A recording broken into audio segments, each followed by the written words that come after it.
एकदम से fire mode में क्लास स्टार्ट करते हैं, ठीक है, और बिल्कुल पंक्चुअल रहो।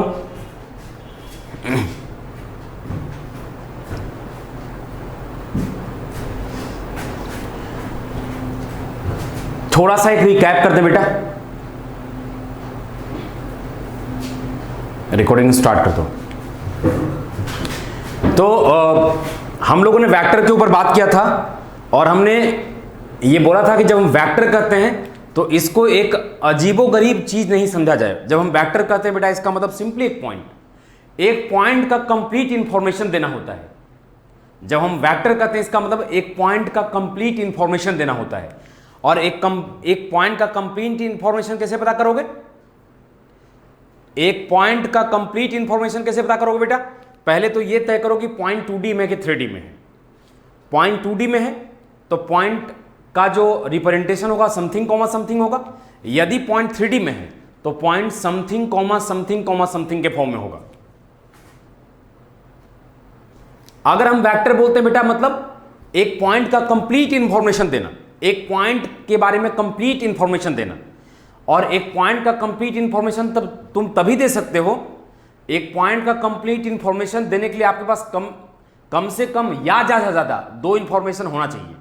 एक पॉइंट का कंप्लीट इंफॉर्मेशन देने के लिए आपके पास बेटा 2 इंफॉर्मेशन होना चाहिए। पहला इंफॉर्मेशन कि ओरिजिन से कितना डिस्टेंस पे है। सुन लो बेटा, एक पॉइंट का कंप्लीट इंफॉर्मेशन कब दे सकते हो? जब तुम्हारे पास 2 इंफॉर्मेशन हो। एक पॉइंट का कंप्लीट इंफॉर्मेशन तुम तब दे सकते हो बेटा जब आपके पास उसके बारे में 2 इंफॉर्मेशन हो, ज्यादा 2 इंफॉर्मेशन हो या कम से कम भी 2 इंफॉर्मेशन हो। यानी अगर किसी पॉइंट के बारे में 2 इंफॉर्मेशन है तो आप पॉइंट को कंप्लीट डिफाइन कर सकते हैं, यानी वेक्टर को कंप्लीट डिफाइन कर सकते हैं।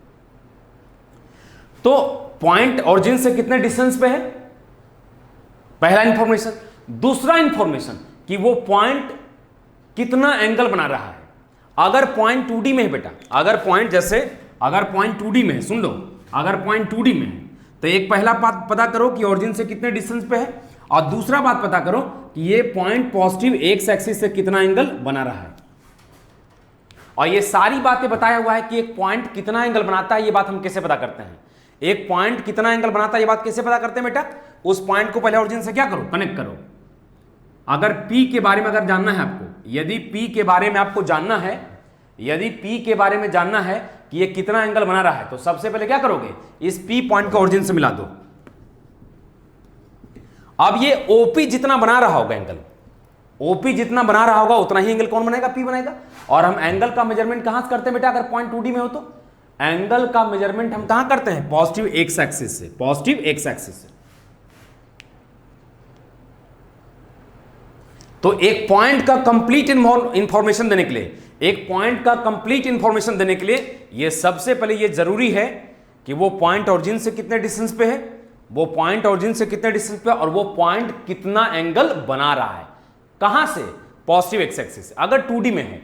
लेकिन यदि पॉइंट 3D में है, यदि पॉइंट 3D में है तो डायरेक्शन देने के लिए, यानी पॉइंट कितना एंगल बना रहा है, सिर्फ एक एक्सिस से एंगल निकालोगे तो नहीं होगा।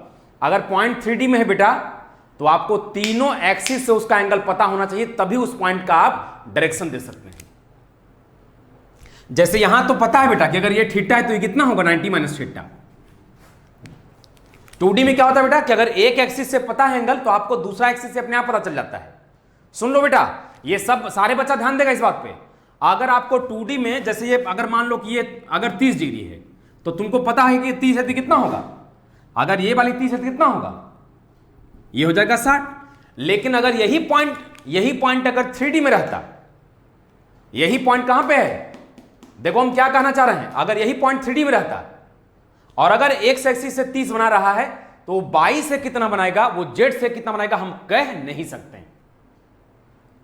यानी अगर पॉइंट 3D में है, पॉइंट कहां है बेटा, पॉइंट यदि 3D में है तो उस पॉइंट के द्वारा तीनों एक्सिस से बनाया हुआ एंगल इंडिपेंडेंट है एक दूसरे से।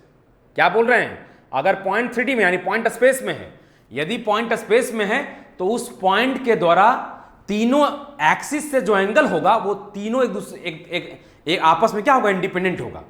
वो पॉइंट एक्स एक्सिस से अगर अल्फा बनाया है तो बाई से 90 माइनस अल्फा नहीं होगा, या जेड से 90 माइनस अल्फा नहीं होगा, हम नहीं कह सकते। यहां 2D में क्या है कि अगर एक एक्सिस से एंगल हमको पता है तो दूसरे से हम बता सकते हैं।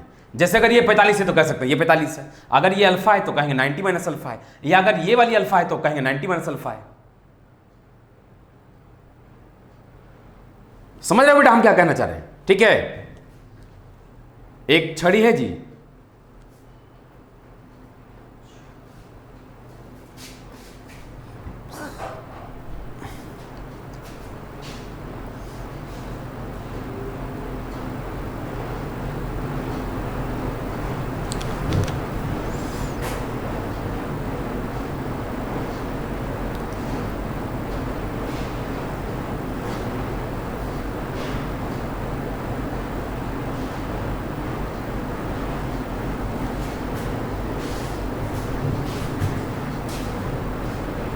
हाँ चलेगा चलेगा चलेगा। जैसे सुनो बेटा, सब लोग देखना, सारे बच्चों को देखना है।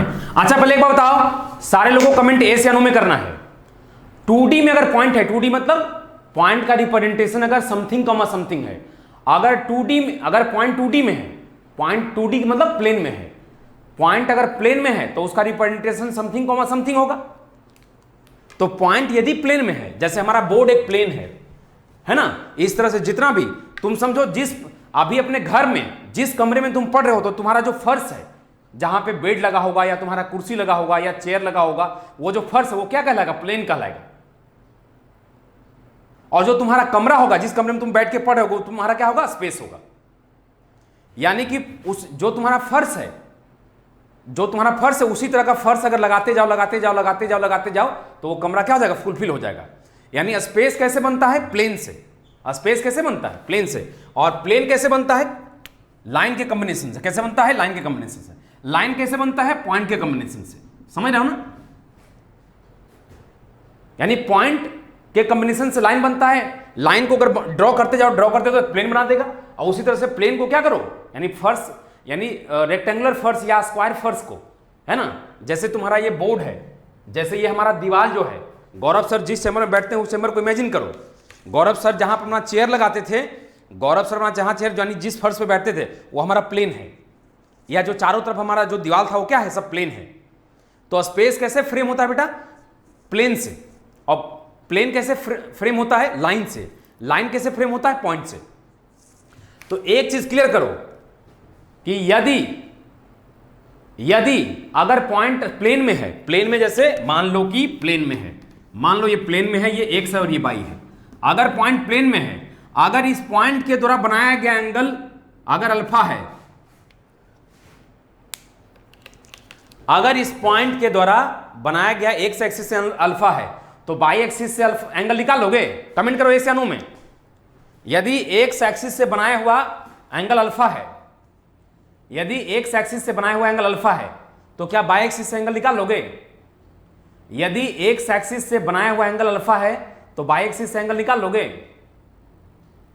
यदि एक्स एक्सिस से, कमेंट करो एस या नो, यदि एक्स एक्सिस से बनाया हुआ एंगल अल्फा है तो क्या वाई एक्सिस से एंगल निकाल लोगे? एस या नो में जवाब देना है। सिर्फ एस या नो में जवाब देना है बेटा।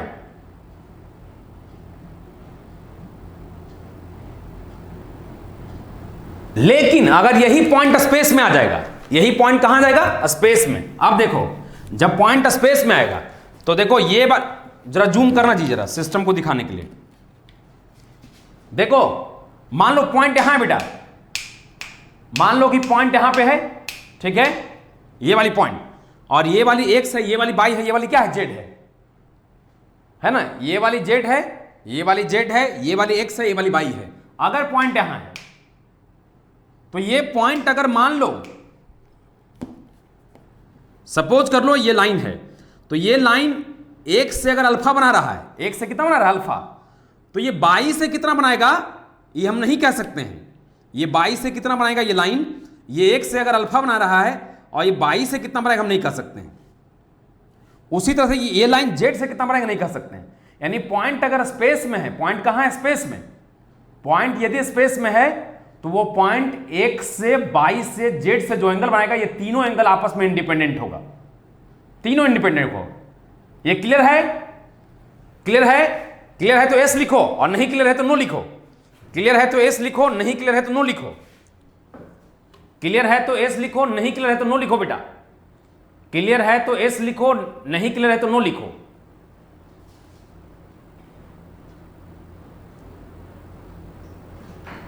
क्लियर है तो एस लिखो, नहीं क्लियर है तो नो लिखो। क्लियर है तो एस लिखो, नहीं क्लियर है तो नो लिखो। फटाफट जल्दी से कमेंट करो बेटा।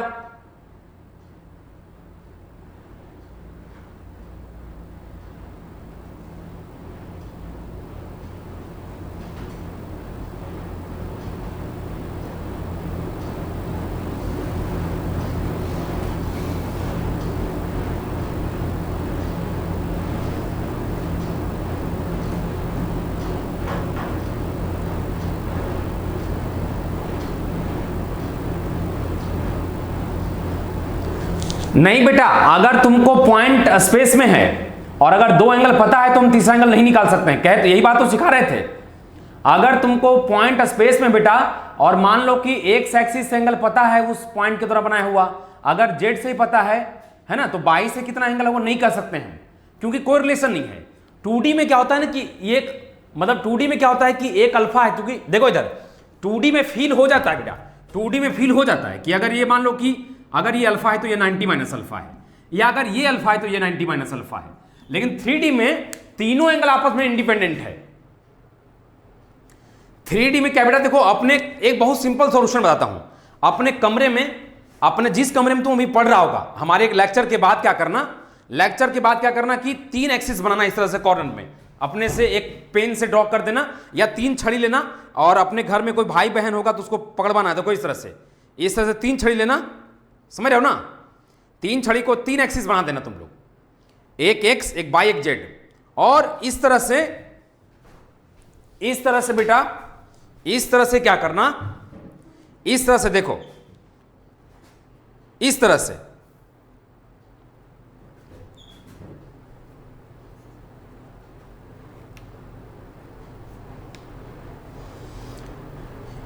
से तुम एकदम जूम करके दिखाओ, एकदम जूम करके दिखाओ, एकदम इस पोर्शन को पूरा जूम करो।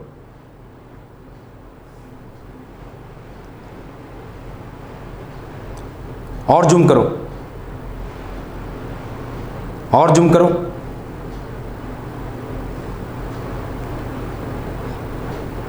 थोड़ा सा और जूम करो। आप देखो बेटा, तुम लोग खुद देख सकते हो, तुम लोग खुद फील करो इसको। अगर मान लो कि सुनो, तुम कैमरा छोड़ो, यहां आओ, यहां आओ, इसको पकड़ो, तुम इसको साइड से पकड़ो, तुम साइड से पकड़ो, बस पकड़े रहना इसे। अगर ये वाली अल्फा है, ये वाली अल्फा है, तो ये वाली अल्फा है, तुम नहीं कह सकते हैं कि ये 90 माइनस अल्फा होगा। या अगर ये वाली अल्फा है, देख सकते हो तुम लोग फील कर सकते हो। अगर ये वाली अल्फा है तो हम नहीं कह सकते हैं कि ये अल्फा है तो ये कितना होगा, क्योंकि कोई संबंध नहीं है, कोई रिलेशनशिप नहीं दिख रहा है। अगर ये अल्फा है, अगर ये अल्फा है, तुम नहीं कह सकते हैं कि 90 माइनस अल्फा होगा। तो 3D में क्या होता है बेटा, 3D में क्या होता है कि अगर दो एंगल पता है तो हम नहीं कह सकते हैं कि तीसरा एक्सिस से, मान लो कि एक्स और वाई से पता है तो हम नहीं कह सकते जेड से कितना होगा, या जेड और वाई से अगर पता है तो हम नहीं कह सकते हैं कि एक्स और वाई से कितना होगा। तो स्पेस में यदि कोई लाइन सेगमेंट है या स्पेस में यदि कोई पॉइंट है तो हम नहीं कह सकते हैं कि वो पॉइंट, अगर उस पॉइंट के द्वारा बनाया गया एंगल अगर 2 एक्सिस से पता है तो तीसरे से क्या होगा हम नहीं कह सकते हैं। नॉर्मल करो इसको। ये फील हुआ सबको? ये फील हुआ सबको? कमेंट करो। ये फील हुआ बेटा सबको? कमेंट करो। ये फील हुआ तो कमेंट करो। ये फील यदि हुआ तो कमेंट करो सब लोग फटाफट। यदि ये फील हुआ तो कमेंट करो कि स्पेस में यदि कोई लाइन सेगमेंट है या पॉइंट है तो तीनों एक्सिस से जो एंगल बनाएगा वो इंडिपेंडेंट होगा एक दूसरे से। फील हुआ तो सारे बच्चे ने कमेंट करना है बेटा, सारे बच्चे ने फटाफट कमेंट करना है, सारे बच्चे ने फटाफट कमेंट करना है बेटा, एकदम फटाफट कमेंट करो।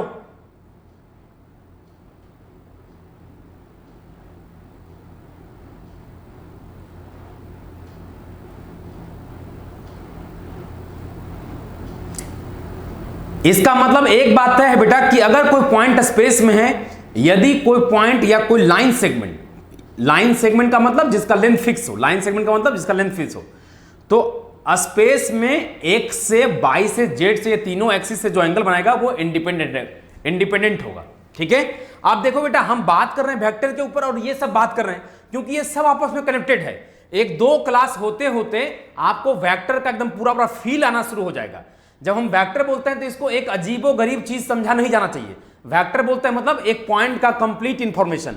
अब दो ही बात तो रह गया बेटा कि या तो पॉइंट प्लेन में होगा, प्लेन का मतलब क्या समझा, पॉइंट समथिंग कॉमा समथिंग के फॉर्म में होगा, पॉइंट स्पेस में होगा मतलब point something comma something comma something के फॉर्म में होगा। क्लियर है बेटा, पॉइंट प्लेन में और स्पेस में होगा, इसकी पहचान कर लेंगे आप आसानी से। कमेंट करो एस या नो में, पॉइंट प्लेन में है या स्पेस में है, इसको आप रिकॉग्नाइज कर लेंगे। कमेंट करो एस या नो में, पॉइंट प्लेन में है या स्पेस में है, इसको आप रिकॉग्नाइज कर लेंगे। कमेंट करो यस या नो बेटा, पॉइंट प्लेन में है या स्पेस में है, कमेंट करो यस या नो में।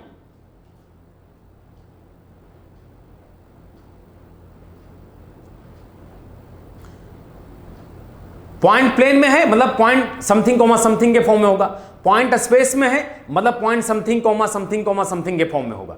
और अगर संभव है, सुन लो, आज हो सकता है बहुत सारे बच्चों को नहीं भी पता होगा कि हम 9 बजे लाइव आने वाले हैं, लेकिन कल हम 8 बजे भी लाइव आएंगे। मतलब चांसेस क्या, मतलब चलो 8 बजे भी लाइव आएंगे और 9 बजे भी लाइव आएंगे। ठीक है, दोनों टाइम लाइव आएंगे हम।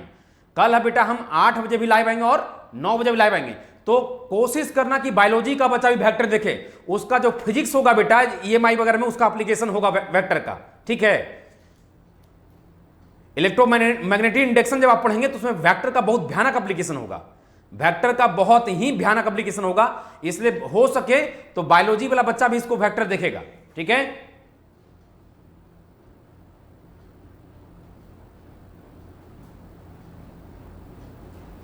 नहीं बेटा सब डिपेंड करता है बेटा कि जो लाइन है वो प्लेन में है या इस पे। देखो इधर, अगर देखो ये वाली लाइन कहां प्लेन में है। अब देखो ये प्लेन और स्पेस जो है बेटा रिलेटिव टर्म है। देखो सुनो जरा, दिखाओ कैमरा दी। अगर हम देखो, अगर हम इस मान लो एक पॉइंट P है, इस पॉइंट को अगर यहां से देख रहे हैं, ये वाली मान लो कि तुम्हारा y है और ये वाली मान लो कि तुम्हारा क्या है x है। तो अगर हम इस पॉइंट को यहां से देखेंगे, सुन लो, यदि हम ये वाली P वाले पॉइंट को यदि हम यहां से देखेंगे तो ये प्लेन में है, क्योंकि इस पॉइंट पे पहुंचने के लिए हमको समथिंग कॉमा समथिंग का जरूरत है। लेकिन अगर हम इस पॉइंट को कहां से देखें, एकदम नीचे से देखें, फर्श से देखें, फर्श दिखाओ वहां कॉर्नर में। ठीक है, जहां पे देखो गौरव सर का किताब रहता है उसके नीचे भी एक कॉर्नर है, या आपके रूम में भी देखो 4 कॉर्नर होगा और चारों कॉर्नर को ऑरिजिन आप ले सकते हैं, ट्रीट कर सकते हैं। तो अगर हम नीचे के कॉर्नर से देखें तो ये पॉइंट कहां होगा, स्पेस में होगा। समझ रहे हैं बात को? तो डिपेंड करता है कि लाइन हमारा 2D में है कि 3D में है। जैसे ये वाली लाइन अभी ये बोर्ड के प्लेन में है, ये लाइन कहां है, बोर्ड के प्लेन में। तो अब जब लाइन ही प्लेन में है तो इस पे पॉइंट जो होगा वो समथिंग कॉमा समथिंग के फॉर्म में। लेकिन यदि देखो मान लो कि ये वाली ओरिजिन है, क्या है, ये वाली ओरिजिन है, सुन लो, ये वाली ओरिजिन है और ये लाइन है। तो अगर ये लाइन है तो यहां पे कोई भी पॉइंट लोगे तो इस पॉइंट में पहुंचने के लिए पहले तुमको x में चलना पड़ेगा, फिर y में चलना पड़ेगा, फिर z में चलना पड़ेगा। तो पॉइंट लाइन पे जो पॉइंट होगा वो समथिंग कॉमा समथिंग के फॉर्म में भी हो सकता है, लाइन पे जो पॉइंट होगा वो something comma something comma something के फॉर्म में भी हो सकता है। यानी पॉइंट डबलेट यानी something comma something, point triplet यानी समथिंग कॉमा, देखो ये हमारा हुआ क्या, डबलेट हुआ। और x comma y comma z इसको क्या बोलते हैं, ट्रिपलेट बोलते हैं। ये हमारा पॉइंट प्लेन को रिप्रेजेंट कर रहा है और ये हमारा पॉइंट स्पेस को रिप्रेजेंट कर रहा है। समझे? तो लाइन के ऊपर जो पॉइंट होगा बेटा वो समथिंग कॉमा समथिंग यानी डबलेट भी हो सकता है, और लाइन के ऊपर जो पॉइंट होगा वो ट्रिपलेट भी हो सकता है। डिपेंड करता है लाइन 2D में है, यानी कि लाइन जो है हमारा इस तरह से बोर्ड के प्लेन में रखा हुआ है, या इस प्रकार लाइन है। ये हमारा लाइन कहां है, सुनो अभी जो इंडिकेट कर रहे हैं, क्या ये लाइन प्लेन में है? कमेंट करो यस या नो। ये वाली जो लाइन है क्या ये प्लेन में है? ये वाली लाइन जो हम दिखा रहे हैं क्या ये प्लेन में है? ये जो हम लाइन दिखा रहे हैं क्या ये प्लेन में है बेटा? यस या नो में जवाब देना है। ये वाली जो हम लाइन दिखा रहे हैं क्या ये प्लेन में है? तो ऑफ कोर्स इस लाइन पे जितने भी पॉइंट होगा बेटा वो ट्रिपलेट बनाएगा, यानी पॉइंट जो होगा something comma something comma something, यानी X comma Y comma Z के फॉर्म में होगा। सुन लो मेरा बेटा, अगर ये लाइन तुम्हारा बेटा, अगर ये वाली लाइन स्पेस में है तो इस पे जो पॉइंट्स होंगे, इस पे जो पॉइंट्स होंगे उसका फॉर्मेट होगा समथिंग यानी एक्स, फिर समथिंग कॉमा वाई, फिर समथिंग मतलब कॉमा जेड। लेकिन अगर ये ऐसे है, आप देखो ये बताओ ये प्लेन में है कि स्पेस में है? ये वाली लाइन जो दिखा रहे हैं वो प्लेन में है कि स्पेस में है? कमेंट करो बेटा। ये वाली जो लाइन है वो ये वाली जो लाइन है इसको तुम आके पकड़ो जी, इसको आके तुम पकड़ो, इसको पकड़ो तुम इसी प्रकार, नीचे से डब झुक के पकड़ो इसको, ऐसे ऐसे सटा के पकड़े रहो। देखो ये जो बेटा लाइन है अभी देख रहे हो, ये बताओ ये प्लेन में है या स्पेस में?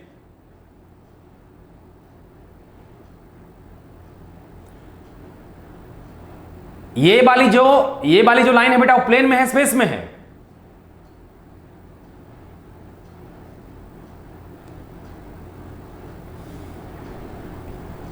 अगर आपसे पूछा जाए बेटा कि ये जो लाइन है वो कौन से प्लेन में है, कमेंट करो बेटा। अगर आपसे पूछा जाए कि ये जो लाइन, ये जो बच्चा लाइन, ये जो लाइन पकड़ा हुआ है, यानी ये जो लाइन पकड़ा हुआ, अगर आपसे पूछा जाए कि कौन से प्लेन में है, क्या कमेंट करोगे? अगर आपसे पूछा जाए, अगर पूछा जाए बेटा कि ये वाला लाइन जो है वो कौन से प्लेन में है,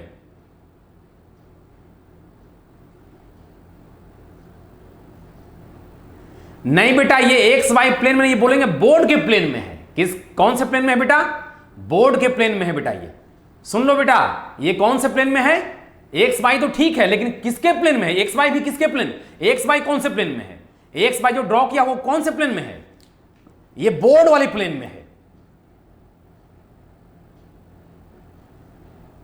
क्या समझा बेटा? ये लाइन कौन सा प्लेन में है? अगर पूछेगा कि ये लाइन कौन सा प्लेन में लाई कर रहा है, क्या बोलोगे? बोर्ड वाले प्लेन में लाई कर रहा है। ये वाला जो लाइन है वो कौन सा, कहां है बेटा? ये बोर्ड वाले लाइन में एग्जिस्ट कर रहा है। ये अगर कोई बोलेगा प्लेन का साइज कैसा होता है, अगर आपसे कोई बोलेगा बेटा कि प्लेन का साइज कैसा होता है, तो प्लेन रेक्टेंगुलर भी ट्रीट किया जा सकता है, प्लेन जो है स्क्वायर शेप में। जिस रूम में भी तुम बैठ के पढ़ रहा होगा बेटा, तो जो फर्श है जिस पे तुम्हारा बेड लगा हो उस फर्श को हम क्या बोलेंगे? प्लेन बोलेंगे। कमेंट करो, जिस फर्श पे तुम्हारा अभी बेड लगा होगा उस फर्श को क्या बोलोगे? उस फर्श को क्या बोलोगे? प्लेन बोलोगे या स्पेस बोलोगे? जिस फर्श पे तुम्हारा अभी कुर्सी या जिस फर्श पे तुम खड़ा होगा अभी, उस फर्श को प्लेन बोलोगे या स्पेस बोलोगे?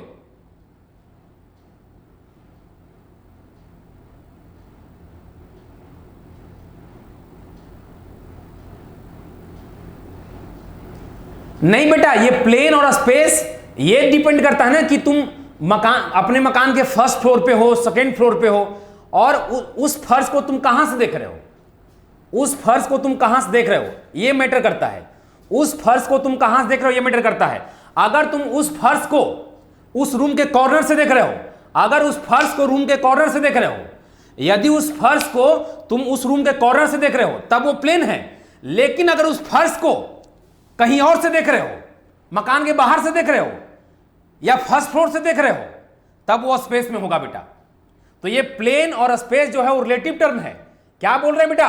प्लेन और स्पेस ये रिलेटिव टर्म है बेटा। प्लेन और स्पेस क्या है बेटा? रिलेटिव टर्म है। रिलेटिव टर्म मतलब कहां से देख रहे हैं हम उसको, समझा? जैसे ये जो डंटा यानी जो स्टिक जो बच्चा पकड़ा हुआ है, ये जो स्टिक पकड़ा हुआ है, ठीक है, ये जो स्टिक पकड़ा हुआ है, अगर हम उस ऑरिजिन से देखें तब ये प्लेन में होगा। लेकिन समझो कि जिसमें गौरव सर बैठते हैं उस फर्श से अगर इसको ऑब्जर्व करेंगे, अगर इस फर्श से ऑब्जर्व करेंगे तब वो स्पेस में हो जाएगा बेटा। ये समझ रहे हो तुम लोग?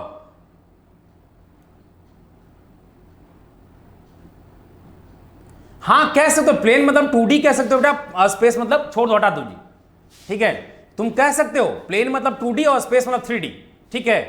प्लेन का मतलब हो गया बेटा, प्लेन का मतलब हो गया कि पॉइंट को हम समथिंग कॉमा समथिंग से रिप्रेजेंट करेंगे, और स्पेस का मतलब हो गया हम पॉइंट को something comma something comma something से रिप्रेजेंट करेंगे। इतना ही मतलब है बेटा। प्लेन का मतलब हो गया बेटा कि पॉइंट को हम समथिंग कोमा समथिंग से रिप्रेजेंट करेंगे। और कोई दिक्कत है? यहां तक कोई दिक्कत है तो कमेंट करो, एस या नो। दिक्कत है तो एस, और नहीं दिक्कत है तो नो। दिक्कत है तो एस कमेंट करो बेटा, नहीं दिक्कत है तो नो कमेंट करो।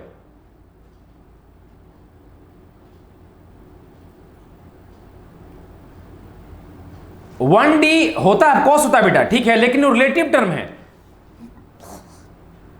वन डी ऐसा कुछ प्रैक्टिकली एग्जिस्ट नहीं करता बेटा, ठीक ना। 2D और 3D है ना। वैसे तो मल्टी डायमेंशनल चीजें भी तुम आगे जाके इंजीनियरिंग में जब जाओगे पढ़ने के लिए, या जब आगे के एजुकेशन को जब परस्यू करोगे, तो एक मल्टी डायमेंशनल भी आएगा बेटा। हम यहाँ पे 3D तक ही पढ़ा रहे हैं, लेकिन आगे चल के तुमको एक वर्ल्ड आएगा जहां पे मल्टी डायमेंशनल चीजों को दिखाया जाएगा, ठीक है।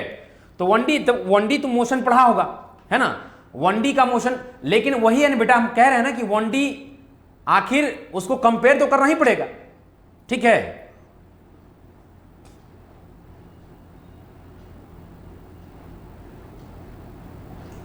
वन डी में भी जो पॉइंट होगा ना बेटा, 1D जैसे समझ सकते हो।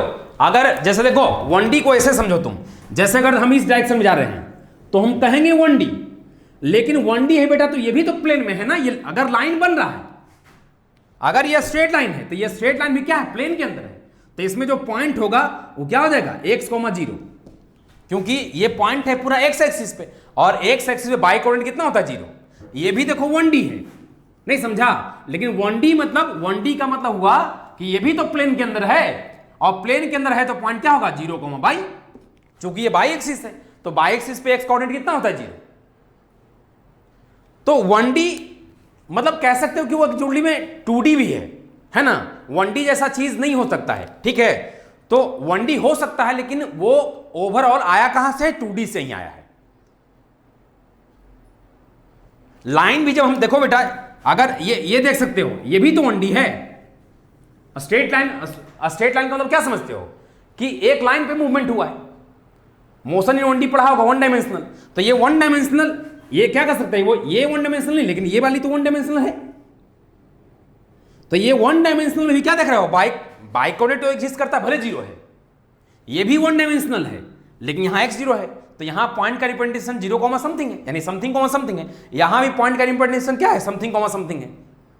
तो 1D बेसिकली आया कहां से है, 1D जो टर्म है बेसिकली 2D से आया है, समझा। जिसमें हमारा अगर मोशन, अगर मान लो कि x डायरेक्शन में मोशन है तो उसमें बाई 0 हो जाएगा। अगर मोशन हमारा बाई एक्सिस में है तो हमारा क्या हो जाएगा, x 0 हो जाएगा। और मोशन यदि z एक्सिस में है तो हमारा x और बाई 0 हो जाएगा, ठीक है।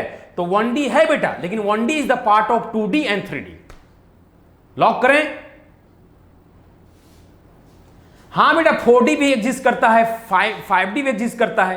कहते रहे कि मल्टी डायमेंशनल चीजें एग्जिस्ट करता है, लेकिन वो सब चीज अपने काम का नहीं है, ठीक है। अपने काम का बस ये 3D ही है, मतलब, ठीक ना। अब देखो हमने ये हेडिंग जो दिया है बेटा, वो वेक्टर एंड 3D वेक्टर। तो हम वेक्टर पे जितने अच्छे से ग्रिप करेंगे बेटा, तुम जितने अच्छे से वेक्टर पे ग्रिप करोगे, ये समझ लो कि तुम्हारा जो 3D है उतना ही अच्छे से कमांड होते जाएगा बेटा, है ना। तो चलो भी जो हम चीजें,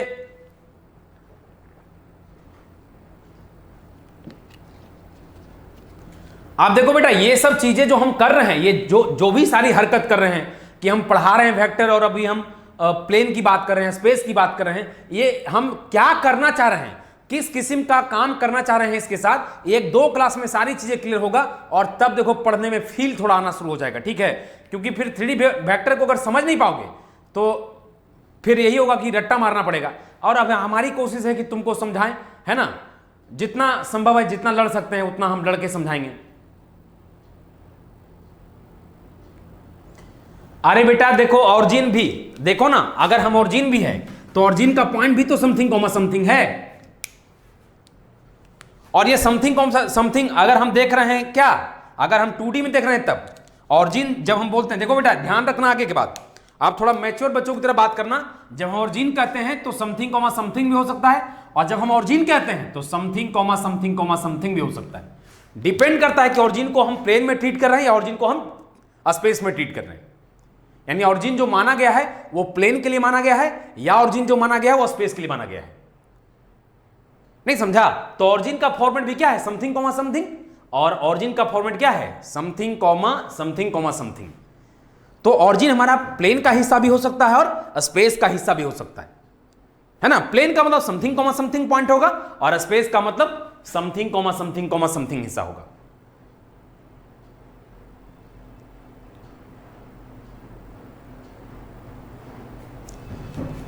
आ जाए पॉइंट पे, अब आ जाए पॉइंट पे। तो हम जो एक बात कह रहे थे इसको नोट करके लिख लो कि when points are in space then angle made by the point are independent with all axes। क्या बोल रहे हैं बेटा, when point exists in the space, when points exist in the space या when points are in the space then angle made by these points are independent to all these axes या all axes बेटा AXES।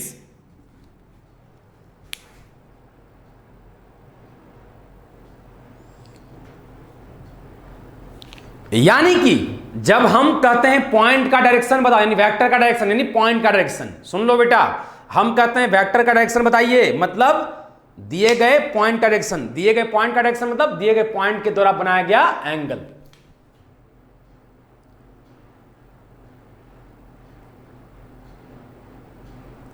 क्या हम बोले बेटा, अगर हम बोलते हैं कि वेक्टर का मैग्नीट्यूड निकालो, अगर हम कहते हैं वेक्टर का मैग्नीट्यूड, इसका मतलब हुआ मॉड निकालो। क्या निकालो, मॉड का मतलब वेक्टर का मतलब चूंकि पॉइंट होता है, वेक्टर का मतलब क्या होता है, पॉइंट। तो पॉइंट का मैग्नीट्यूड का मतलब हुआ दिए गए पॉइंट से ओरिजिन के बीच का डिस्टेंस, और वेक्टर का डायरेक्शन का मतलब दिए गए पॉइंट के द्वारा बनाया गया एंगल।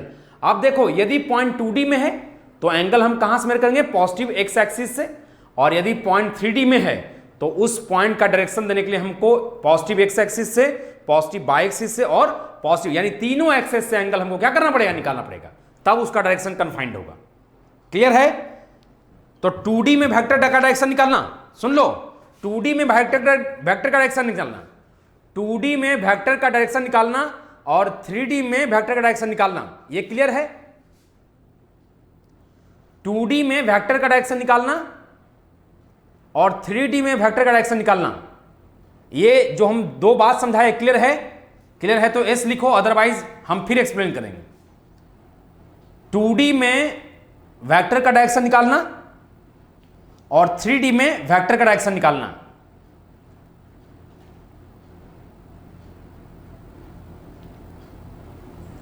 टू डी में वेक्टर का डायरेक्शन निकालना,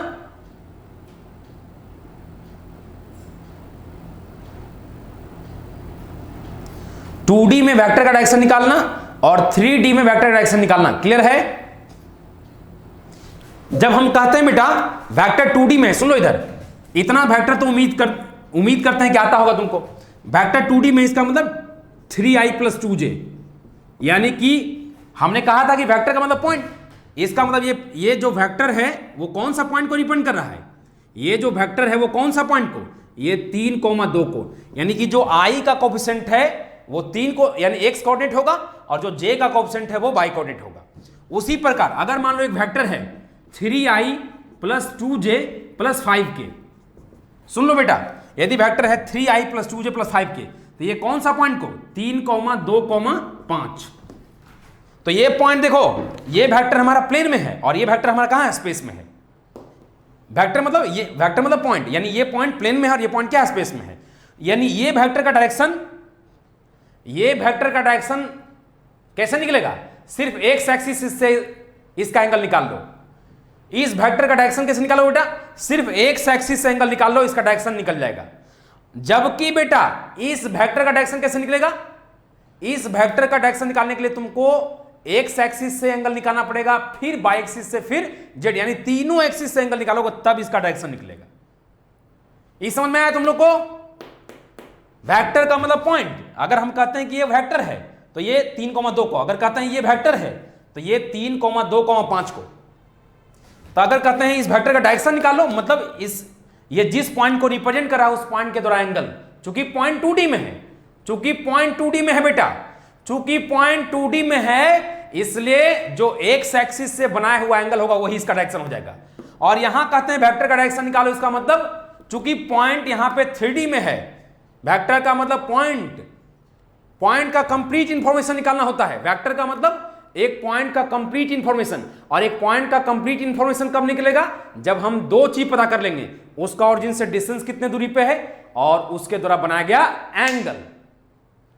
और एंगल मतलब 2D में है तो अलग तरीके से डायरेक्शन, यानी 2D में है तो डायरेक्शन देगा tan, और अगर पॉइंट 3D में है तो उसका डायरेक्शन देगा cos। अगर पॉइंट 2D में है बेटा तो डायरेक्शन निकालने में कौन मदद करेगा, tan, और यदि पॉइंट 3D में है तो डायरेक्शन निकालने में कौन मदद करेगा, cos। ये समझ गया बेटा, लॉक करते हैं। इतना बात समझ गया, समझ गया तो एस लिखो।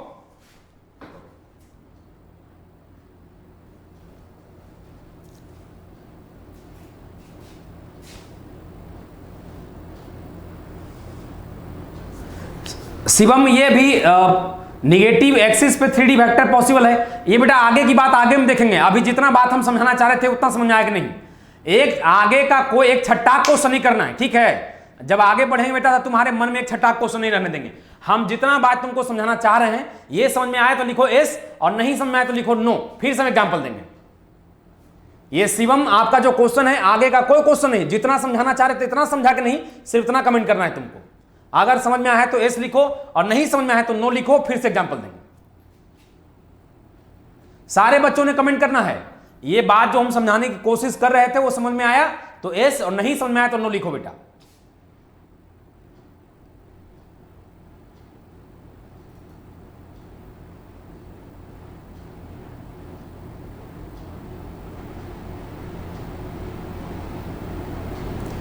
यदि समझ में आया है तो एस लिखो बेटा, और नहीं समझ में आया तो नो लिखो। सारे बच्चों ने फटाफट कमेंट करना है बेटा एकदम।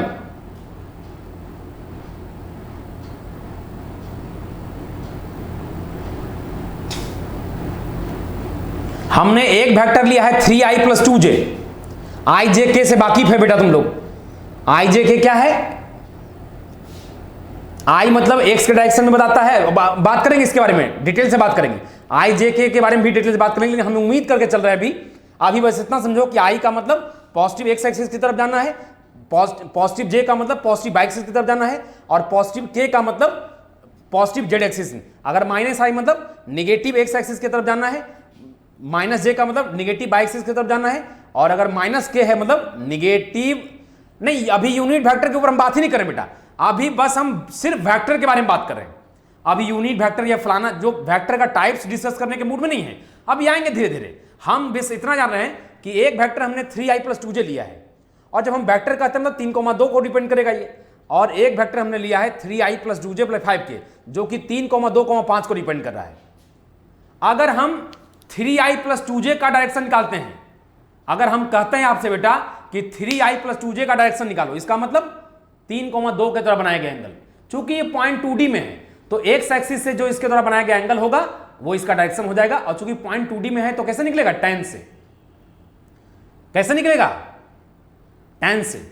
जबकि बेटा ये दूसरा वाला जो वेक्टर है इसका डायरेक्शन कैसे निकलेगा, इसका डायरेक्शन निकालेगा cos से निकालेंगे। लॉक कर दें, लॉक कर दें तो एस लिखो।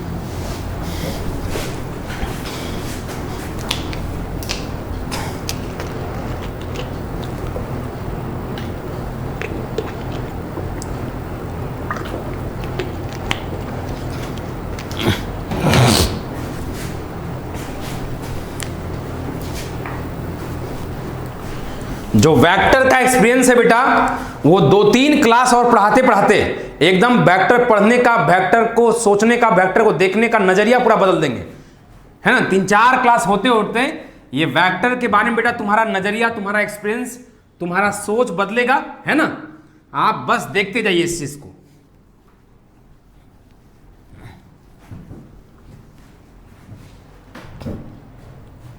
अब आते हैं बेटा रिप्रेजेंटेशन ऑफ वेक्टर के ऊपर, है ना। हेडिंग डाल दो रिप्रेजेंटेशन ऑफ वेक्टर, हेडिंग डाल दो बेटा रिप्रेजेंटेशन ऑफ वेक्टर। जैसे मान लो बेटा, जैसे मान लो कि ए से बी को हम मिला दिए, एक पॉइंट है ए, एक पॉइंट क्या है बी।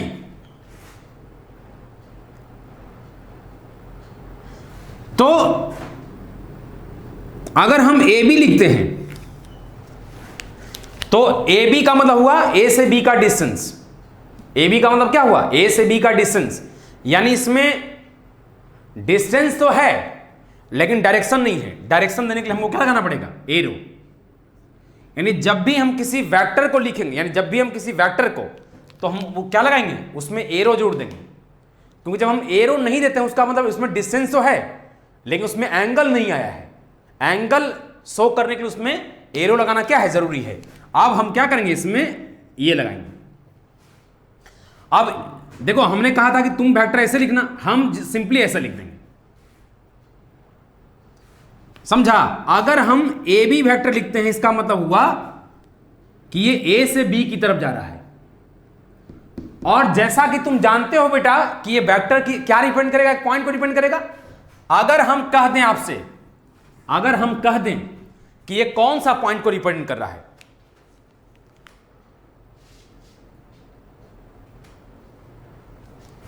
या इसका थोड़ा एग्जांपल बदल देते हैं। चलो चलो एक एग्जांपल ले लेते हैं।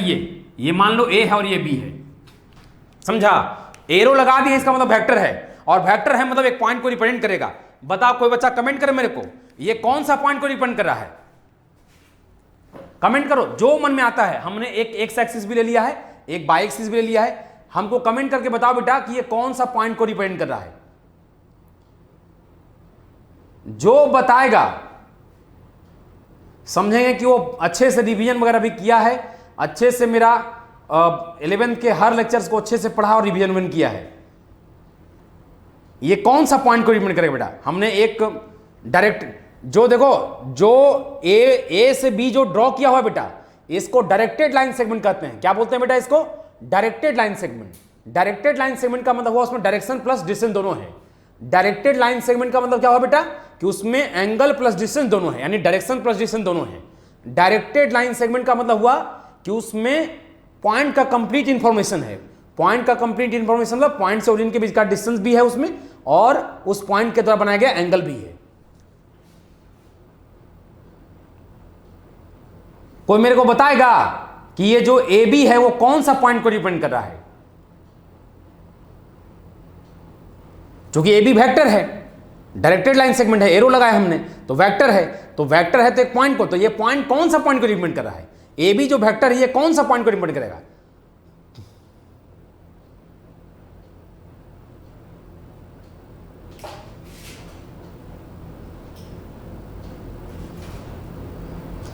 देखो बेटा हमने एक वेक्टर लिखा है तो दो पॉइंट तो रिप्रेजेंट करेगा नहीं, समझा। एक वेक्टर है तो एक ही पॉइंट रिप्रेजेंट करेगा ना। एक वेक्टर है बेटा तो एक वेक्टर दो पॉइंट नहीं रिप्रेजेंट करेगा, एक वेक्टर एक ही पॉइंट रिप्रेजेंट करेगा। आपको इतना बताना है कि ये कौन सा पॉइंट रिप्रेजेंट करेगा, इतना बताना है बेटा कि कौन सा पॉइंट रिप्रेजेंट करेगा। एक बच्चे का कमेंट है कि x1, y1 x2, y2 में भी। सबसे फर्स्ट थिंग बेटा कि चूंकि ये एक वेक्टर है तो डेफिनेटली एक पॉइंट डिपेंड करे, दो पॉइंट तो नहीं। अब सवाल आता है कि ये कौन सा point, x1, y1 x, y। Distance बता रहा है बेटा लेकिन इसमें एरो भी है, इसमें एरो भी है तो पॉइंट पक्का होगा, इसमें पॉइंट डिपेंड करेगा। कौन सा पॉइंट इतना बताना है। इसमें एरो भी है बेटा तो ये भी क्लियर करना पड़ेगा अपन लोग को कि कौन सा पॉइंट।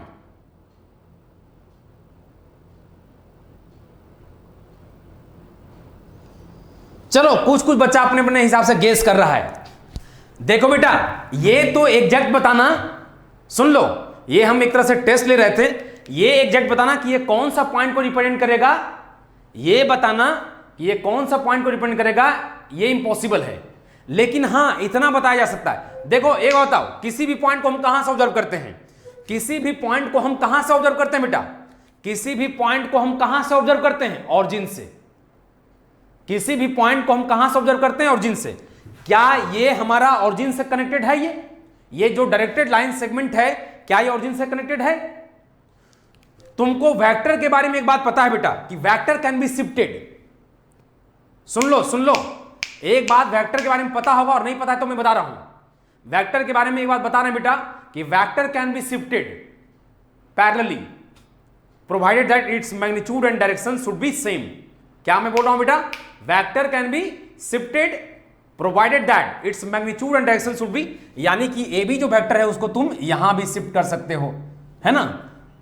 यानी ए बी जो वेक्टर है उसको इधर आगे भी शिफ्ट कर सकते हो, बस खाली मैग्नीट्यूड और डायरेक्शन क्या ना। यानी अगर ये लेंथ 8 यूनिट है तो ये भी 8 होना चाहिए। अब मेरा एग्जैक्ट एकदम हम मेजर करके नाप के तो बना नहीं रहे बेटा, ठीक है, लेकिन इसका मतलब यही हुआ कि एक वेक्टर को, सुन लो बेटा, ये बात पता है तो भी ठीक है और नहीं पता है तो ज्यादा ठीक है, क्योंकि मैं अब बोल दे रहा हूं कि vector can be shifted provided that its magnitude, यानी कि मैग्नीट्यूड का मतलब डिस्टेंस एंड डायरेक्शन, डायरेक्शन का मतलब एक्स एक्सिस से उसका एंगल सेम रहना चाहिए सबका, यानी सबका एंगल सेम रहना चाहिए, चाहे वो 2D में हो चाहे 3D में हो, ठीक है।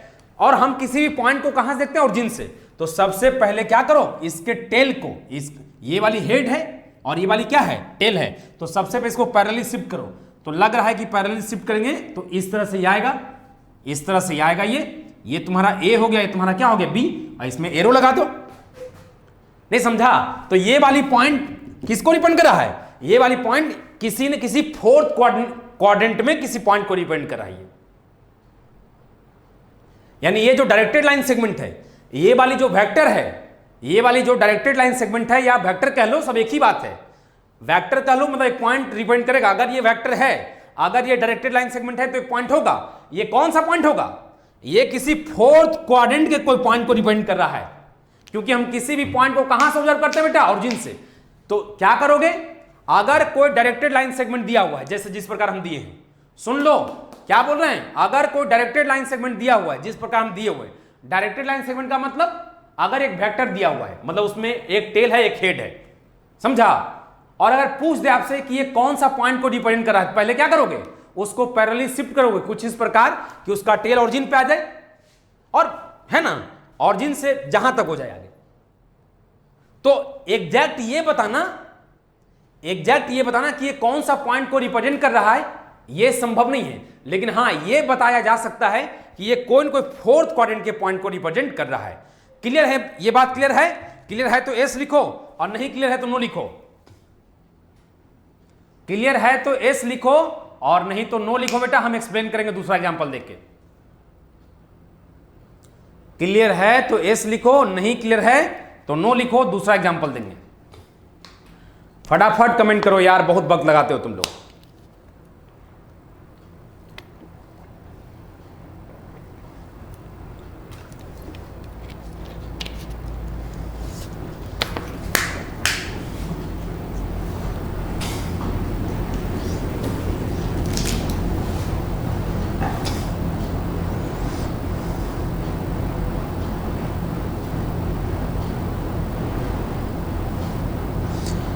देखो हमने जो ए और बी ड्रॉ किया है, ये वेक्टर है कि नहीं? जो बच्चा नो लिखा है, ये जो हमने वेक्टर ए बी ड्रॉ किया है, सॉरी, ये जो A be directed line segment है, एक वेक्टर है कि नहीं है? अगर ए बी जो है वेक्टर है तो एस लिखो, नहीं है तो नो लिखो। ए बी वेक्टर है या नहीं है? ए बी जो है, जो डायरेक्टेड लाइन सेगमेंट जिसमें एरो लगाया हमने, वो वेक्टर है कि नहीं है?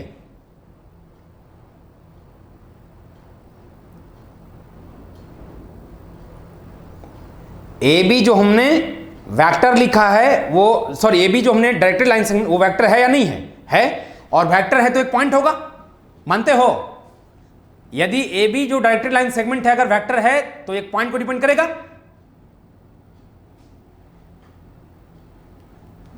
ए बी जो डायरेक्टेड लाइन सेगमेंट है वो वेक्टर को रिप्रेजेंट करेगा, एस या नो? ए बी जो डायरेक्टेड लाइन सेगमेंट है वो एक पॉइंट को रिप्रेजेंट करेगा एस या नो? ए बी जो डायरेक्टेड लाइन सेगमेंट है वो एक पॉइंट को रिप्रेजेंट करेगा एस या नो? ए बी जो डायरेक्टेड लाइन सेगमेंट है वो एक पॉइंट को रिप्रेजेंट करेगा एस या नो? कमेंट करो फटाफट।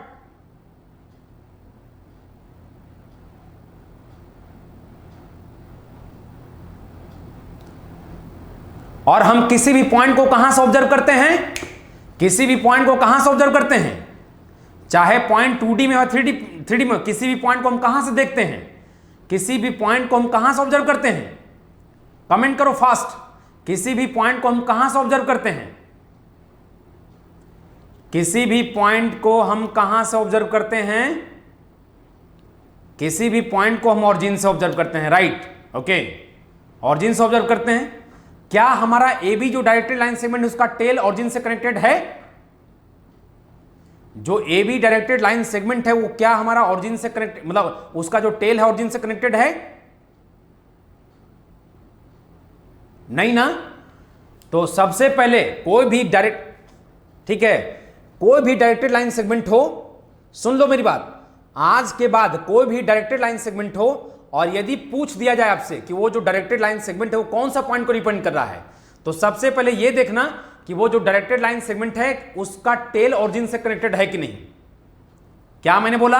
अगर कोई डायरेक्टेड लाइन सेगमेंट देकर, यदि कोई डायरेक्टेड लाइन सेगमेंट देकर जो कि हमने ए बी को दर्शाया है, रिप्रेजेंट किया है, और अगर पूछे कि ये जो डायरेक्टेड लाइन सेगमेंट है कौन सा पॉइंट को रिप्रेजेंट, सबसे पहले क्या ऑब्जर्व करोगे कि वो डायरेक्टेड लाइन सेगमेंट ऑरिजिन से कनेक्टेड है कि नहीं। अगर कनेक्टेड है, अगर कनेक्टेड है तो जो बी का आखिरी, यानी जो बी आखिरी पॉइंट है उसी पॉइंट को रिप्रेजेंट करेगा वो। और यदि टेल ऑरिजिन से कनेक्टेड नहीं है तो तुम पैरेलली शिफ्ट करो और उसके और टेल को ऑरिजिन से कनेक्ट करो, ठीक है? जैसे देखो जी, दिखाओ इसको, इसको दिखाओ जरा सा, दिखाओ इसको, इसको दिखाओ पूरा, इसको दिखाओ, इसको दिखाओ। जैसे अगर पूछा जाए कि ये जो डायरेक्टेड लाइन सेगमेंट है ए बी, ये कौन सा पॉइंट को रिप्रेजेंट कर रहा है? ये जो डायरेक्टेड लाइन सेगमेंट है ए बी, ये कौन सा पॉइंट को रिप्रेजेंट कर रहा है? तो ये बी इस पॉइंट को रिप्रेजेंट कर रहा है। जैसे अगर पूछा जाए कि ये मान लो कि ए सी है, सी है, अगर ए सी जो डायरेक्टेड लाइन, यानी ए सी जो डायरेक्टेड लाइन सेगमेंट का मतलब एरो लगाएंगे, तो ए सी जो डायरेक्टेड लाइन सेगमेंट है ये कौन सा पॉइंट को रिप्रेजेंट कर रहा है? तो इस लाइन डायरेक्टेड लाइन सेगमेंट का जो सबसे आखिरी पॉइंट है, यानी इस पॉइंट को रिप्रेजेंट कर रहा है। उसी तरह से मान लो कि ये AD है, अगर पूछा जाए कि AD जो डायरेक्टेड लाइन सेगमेंट है, यानी AD जो डायरेक्टेड लाइन सेगमेंट है ये कौन सा पॉइंट को, तो डायरेक्टेड लाइन सेगमेंट का अगर टेल ऑरिजिन से कनेक्टेड है, यदि डायरेक्टेड लाइन सेगमेंट का टेल यदि ऑरिजिन से कनेक्टेड है तो उस डायरेक्टेड लाइन सेगमेंट का जो सबसे आखिरी पॉइंट होगा उसी को ये रिप्रेजेंट कर रहा होगा। यानी AD जो वेक्टर है, AC वेक्टर किसको रिप्रेजेंट कर रहा है यहां पे? C पॉइंट को। क्यों? क्योंकि इसका टेल ऑरिजिन से कनेक्टेड है। उसी तरह से AD कौन सा पॉइंट को रिप्रेजेंट कर रहा है? AD वेक्टर कौन सा पॉइंट, AD वेक्टर कौन सा पॉइंट को? ये आखिरी वाला पॉइंट को रिप्रेजेंट कर रहा है। उसी तरह से AB वेक्टर किसको रिप्रेजेंट कर रहा है? B पॉइंट को रिप्रेजेंट कर रहा है। लेकिन यदि पूछ दे आपसे, यदि पूछ दे कि मान लो कि ये PQ है, PQ है, अब बोलो PQ कौन सा पॉइंट को रिप्रेजेंट कर रहा है? PQ जो है वो कौन सा पॉइंट को और कहां का पॉइंट को रिप्रेजेंट कर रहा है? जो PQ है वो कौन सा पॉइंट को रिप्रेजेंट कर रहा है बताओ? ये जो PQ है ये कौन सा पॉइंट को रिप्रेजेंट कर रहा है?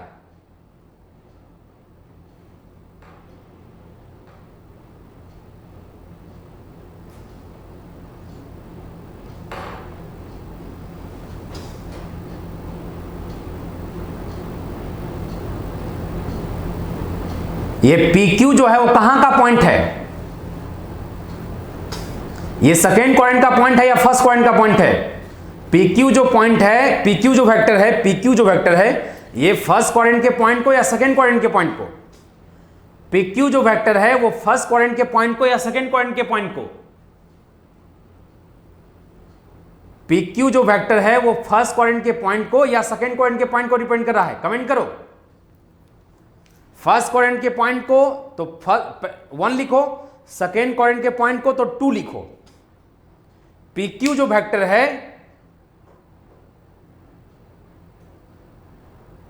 पी क्यू जो वेक्टर है ये फर्स्ट क्वाड्रेंट को या सेकंड क्वाड्रेंट को,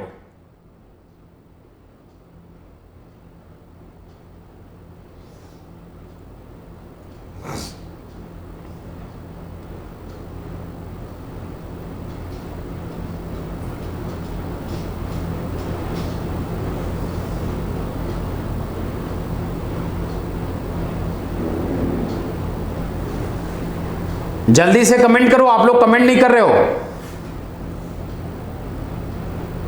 नहीं बेटा क्लियर है, यहां पे विजन क्लियर है कि हम PQ को बस ये ऑरिजिन से देख रहे हैं, ठीक है, यहां वो सब क्लियर है। यहां पे वो सब चीजों को देखने की जरूरत नहीं है। यहां पे क्लियर है कि PQ को हम वहीं से ऑरिजिन से ही देख रहे हैं, 0,0 से ही देख रहे हैं। यहां पे कोई त्रिकोणमिति नहीं है बेटा, यहां PQ को हम वहां 0,0 से देख रहे हैं।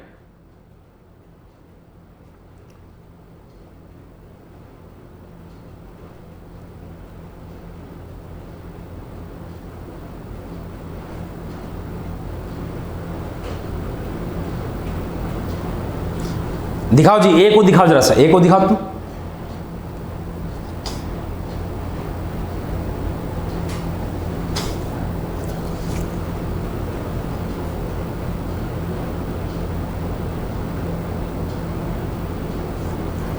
ए को दिखा, यहाँ पे ए को दिखा, जो ऑरिजिन, हाँ हाँ हाँ वो ठीक ठीक ठीक ठीक दिखा रहा है। और थोड़ा ऊपर करो, ए नहीं दिख रहा है, ऑरिजिन वाला ए दिखाओ।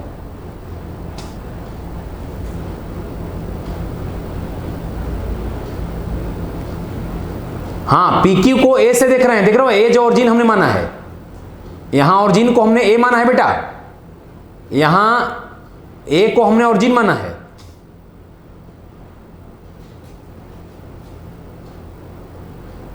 ये वाली ए को दिखाओ यार, ये वाली ए को दिखाओ, ये वाली ए को दिखाओ।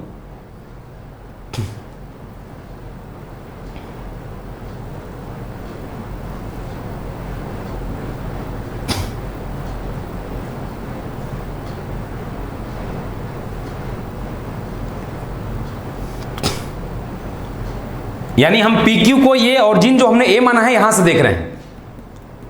PQ को कहां से देख रहे हैं? ऑरिजिन ए से देख रहे हैं। सबसे पहले कोई भी डायरेक्ट लाइन सेगमेंट को, सबसे पहले इस ये जो वेक्टर है PQ, इसके टेल को कहां से कनेक्ट करेंगे? इसके टेल को हम ऑरिजिन से कनेक्ट करेंगे। और ध्यान रहे कि वेक्टर कैन बी शिफ्टेड, तो इस तरह से अब हम ये मिटा देते हैं, ठीक है। हाँ लग रहा है पैरेलल है, तो इसको यानी टेल को P लिख देंगे और इसको क्या रख देंगे? Q लिख देंगे। अब चूंकि ये ऑरिजिन से कनेक्टेड है, चूंकि ये वाली वेक्टर जो है ऑरिजिन से कनेक्टेड है, तो जो इसका आखिरी पॉइंट यानी जो PQ वेक्टर है, यानी जो तुम्हारा PQ वेक्टर है, ये PQ वेक्टर किसको डिपेंड कर रहा है? Q पॉइंट को। यानी कोई भी वेक्टर मतलब कोई भी डायरेक्टेड लाइन सेगमेंट, सुन लो बेटा, कोई भी वेक्टर यानी कि कोई भी डायरेक्टेड लाइन सेगमेंट अगर उसका टेल ऑरिजिन से कनेक्टेड है, यदि उसका टेल ऑरिजिन से कनेक्टेड है, तो वो जो वेक्टर होगा वो उस डायरेक्टेड लाइन सेगमेंट के सबसे आखिरी पॉइंट को डिपेंड करेगा। कोई भी डायरेक्टेड लाइन सेगमेंट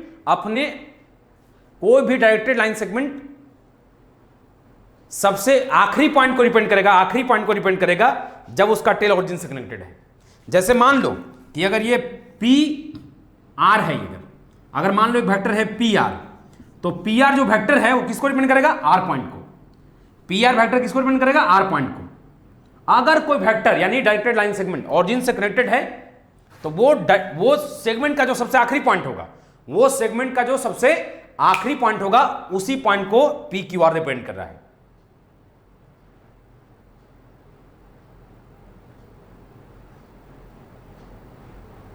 क्लियर है बेटा? ये पूरा एग्जांपल्स क्लियर हो गया?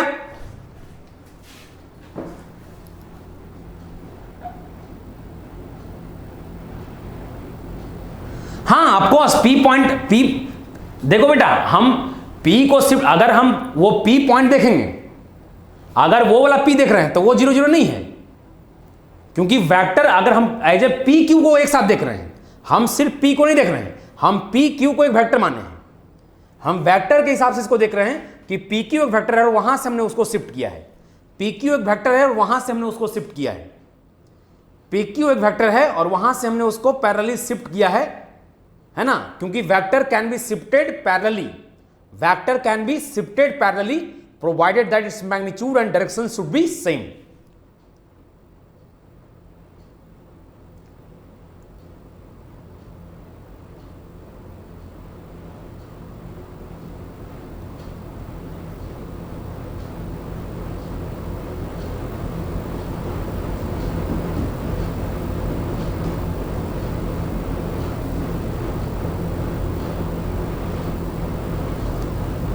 जो हम समझाना चाह रहे थे इस एग्जाम्पल के जरिए बेटा वो समझ में आया?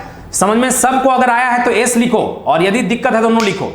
ये जो एग्जाम्पल में हमने रिप्रेजेंटेशन के जरिए दिखाने की कोशिश किया कि कौन सा वेक्टर कौन सा पॉइंट को रिप्रेजेंट करेगा, अगर ये बात समझ में आ गया तो एस लिखो फटाफट, और नहीं समझ में आया तो नो लिखो, फिर से एग्जाम्पल देंगे तुमको।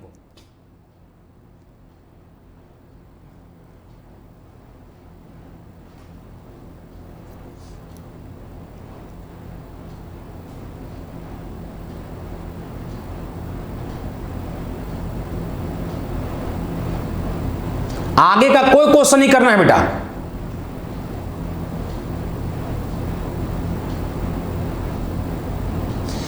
देखो आगे का कोई क्वेश्चन नहीं करना है, ठीक है। जिस बच्चों को थोड़ी डाउट है वो बस अपने डाउट को अपने पास रखे, एक दो क्लास में उनका डाउट अपने आप क्लियर हो जाएगा। हम समझ रहे हैं कि यहां दो पॉइंट दिख रहा है पी और क्यू, और उसके बावजूद भी हम कर रहे हैं कि एक ही पॉइंट हमारे बेटा, उसमें पोजीशन वेक्टर, जैसे ही पोजीशन वेक्टर के बारे में बताएंगे, जैसे ही पोजीशन वेक्टर के बारे में बताएंगे तो अपने आप चीजें क्लियर हो जाएगा कि है ना, कि दो पॉइंट मिलके एक ही पॉइंट कैसे बन रहा है। यहां सिंपली समझेंगे कि भाई हम एक डायरेक्टेड लाइन सेगमेंट ड्रॉ किए पी से क्यू तक, और एक डायरेक्टेड लाइन सेगमेंट का मतलब होता है एक वेक्टर। एक अगर वेक्टर है तो एक पॉइंट को रिप्रेजेंट करेगा, और एक वेक्टर कौन सा पॉइंट को रिप्रेजेंट करेगा इसका पूरा प्रोसेस हमने समझाया है। एक वेक्टर कौन सा पॉइंट को रिप्रेजेंट करेगा इसका पूरा प्रोसेस है कि उस वेक्टर को शिफ्ट करिए पैरेलली, उस वेक्टर को क्या करिए, शिफ्ट करिए पैरेलली, और उसके टेल को ऑरिजिन से कनेक्ट करिए, उसके टेल को ऑरिजिन से कनेक्ट करिए। वो जो डायरेक्टेड लाइन सेगमेंट का सबसे जो आखिरी पॉइंट होगा, डायरेक्टेड लाइन सेगमेंट का जो सबसे आखिरी पॉइंट होगा, उसी पॉइंट को वेक्टर रिप्रेजेंट कर रहा है। जैसे कि हमने एग्जांपल में दिखाया है पी क्यू, पी आर, है ना, पी बी, समझ सकते हैं आप। तो पी क्यू मिलके एक पॉइंट क्यू को रिप्रेजेंट कर रहा है, पी आर मिलके, यानी पी आर जो वेक्टर है वो पी आर का जो सबसे आखिरी पॉइंट आर है उसको रिप्रेजेंट कर रहा है, और उसी तरह से जो पी बी वेक्टर है वो जो सबसे आखिरी पॉइंट बी है उसको रिप्रेजेंट कर रहा है, ठीक है। और जिस बच्चों को डाउट है, अगर मान लो कि वो आगे का डाउट भी अभी क्लियर करना चाहता है तो हमको फोन कर लेगा 8210534132 पे, अभी जस्ट क्लास के बाद फोन कर लेगा। अगर जिस बच्चों को डाउट है, अगर आगे का डाउट भी क्लियर करना चाहता है, हम आगे के डाउट में बाकी बच्चों को उलझाना नहीं चाहते हैं। अगर किसी बच्चों को लगता है कि सर हमको आगे का डाउट भी क्लियर करना है, तो अभी हमको क्लास के जस्ट बाद फोन करेगा 8210534132 पे, जस्ट फोन करेगा, जैसे क्लास ऑफ करेंगे तुरंत हमको फोन करेगा।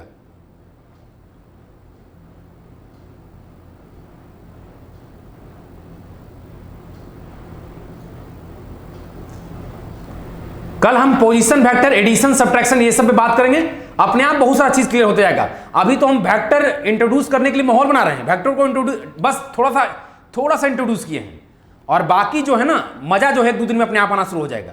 अभी एक माहौल बना रहे हैं ताकि वेक्टर को एक अच्छे लेवल पे समझा जा सके, फील किया जा सके।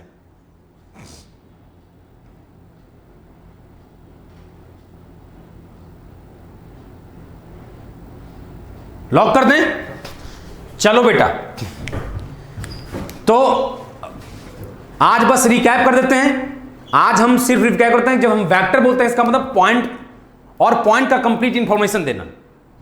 एक वेक्टर बोलने का मतलब पॉइंट का कंप्लीट इंफॉर्मेशन देना, और एक पॉइंट का कंप्लीट इंफॉर्मेशन तभी दे सकते हैं जब उसके बारे में दो चीज पता हो। पहला, उस पॉइंट से ओरिजिन के बीच का डिस्टेंस, दूसरा उस पॉइंट के द्वारा बनाया गया एंगल।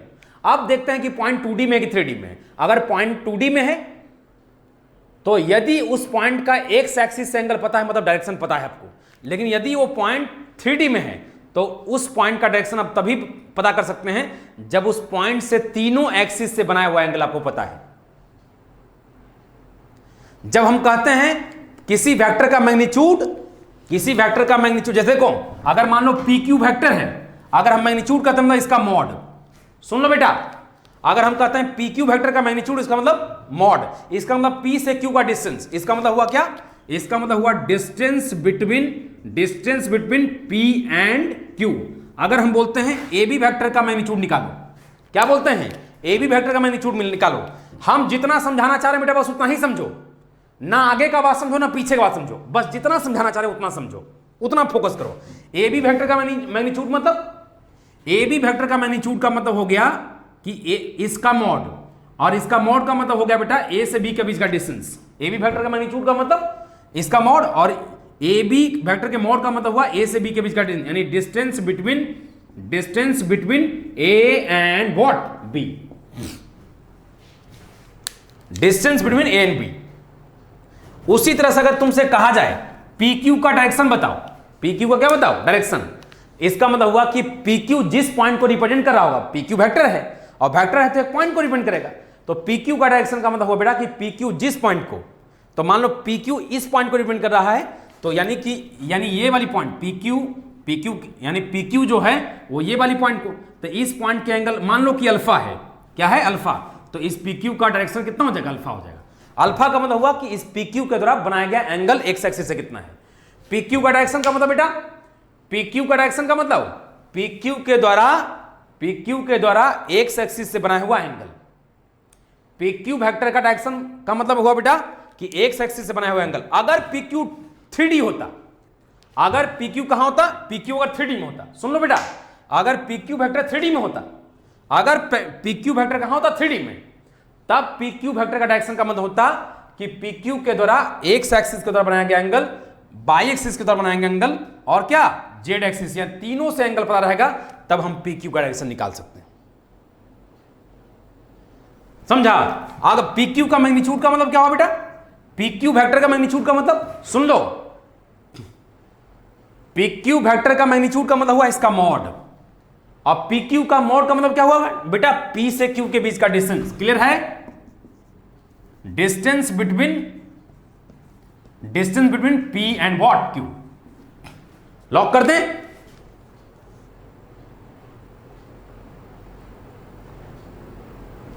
उसी तरह से बेटा अगर पूछा जाए, मान लो इसका नाम दे देते हैं PC दे देते हैं, अगर पूछा जाए PC का डायरेक्शन, तो PC का डायरेक्शन का मतलब हुआ कि PC के द्वारा बनाया गया एंगल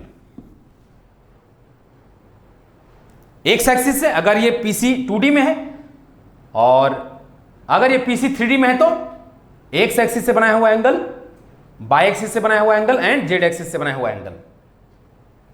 लॉक कर दे। और अगर बोलेगा PC का मैग्नीट्यूड निकालो, मतलब पहले इसका मॉड लगाओ, किसी वेक्टर का मैग्नीट्यूड मतलब उसमें मॉड लगाओ, किसी वेक्टर का मैग्नीट्यूड निकालो मतलब, या किसी वेक्टर का मैग्नीट्यूड का मतलब उसमें मॉड लगाओ, और मॉड का मतलब क्या होता है, डिस्टेंस बिटवीन 2 पॉइंट। सुन लो बेटा, अगर हम मॉड लिखते हैं, सुन लो, अगर हम लिखते हैं x का मॉड, ओए ये बताया हुआ है x का मॉड, मतलब तुम लिख सकते हो x - 0, इसका मॉड का मतलब क्या हुआ, डिस्टेंस बिटवीन x एंड 0। जब हम क्या होता है बेटा, मॉड का मतलब डिस्टेंस बिटवीन 2 पॉइंट्स, समझे। तो किसी वेक्टर का मैग्नीट्यूड का मतलब मॉड लगाओ उस पे, और मॉड का मतलब डिस्टेंस बिटवीन 2 पॉइंट्स, समझा। तो वेक्टर का मैग्नीट्यूड का मतलब दिए गए पॉइंट्स और जिनके बीच का डिस्टेंस, वेक्टर है तो एक पॉइंट होगा, तो एक पॉइंट तो दिया हुआ है और एक पॉइंट ऑरिजिन हुआ ना। वेक्टर का मैग्नीट्यूड मतलब वेक्टर जो भी पॉइंट को डिपेंड करता है ना, और मैग्नीट्यूड का मतलब मॉड, तो एक पॉइंट दिया हुआ है, एक पॉइंट ऑरिजिन हो गया, 2 पॉइंट के बीच का डिस्टेंस। और वेक्टर का डायरेक्शन का मतलब लाइन सेगमेंट। जब हम कहते हैं, सुन लो इधर, सुन लो, अगर हम कहते हैं PC वेक्टर का डायरेक्शन बताओ, तो PC के द्वारा बनाया गया एंगल, PC वेक्टर का डायरेक्शन मतलब PC के द्वारा बनाया गया एंगल। और PC अगर 2D में है तो एक्स एक्सिस से जो बनाया हुआ एंगल होगा वही डायरेक्शन हो जाएगा, और PC यदि 3D में है तब PC वेक्टर का डायरेक्शन होगा एक्स एक्सिस से बनाया हुआ एंगल, बाई एक्सिस से बनाया हुआ एंगल, जेड एक्सिस से बनाया हुआ एंगल, तीनों का जो एंगल होगा वो तीनों का एंगल मिलाकर फिर PC वेक्टर का क्या करेगा, डायरेक्शन शो करेगा। लॉक कर दें। आज का एपिसोड क्लियर है? आज का एपिसोड अगर क्लियर है तो एस लिख दो बेटा। आज का एपिसोड अगर क्लियर है तो एस लिख दो, और यदि नहीं क्लियर है तो अभी जस्ट लेक्चर के बाद मेरे को फोन कर लेगा कोई भी। आज का एपिसोड क्लियर है? आज का एपिसोड क्लियर है?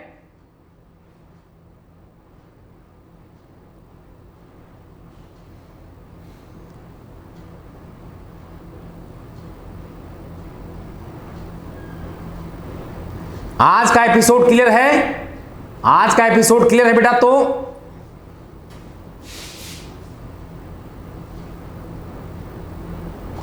आज का एपिसोड क्लियर है तो एस लिखिए, अदरवाइज कोई डाउट है तो फिर फोन कर ले मेरे को।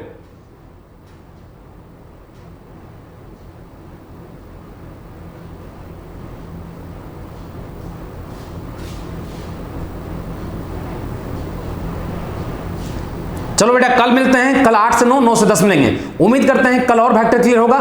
जैसे जैसे क्लास करेंगे वैसे वैसे वेक्टर एकदम अपने आप एकदम स्कैन होते चल जाएगा। ठीक है, चलिए थैंक यू, लॉक करते हैं। Good night.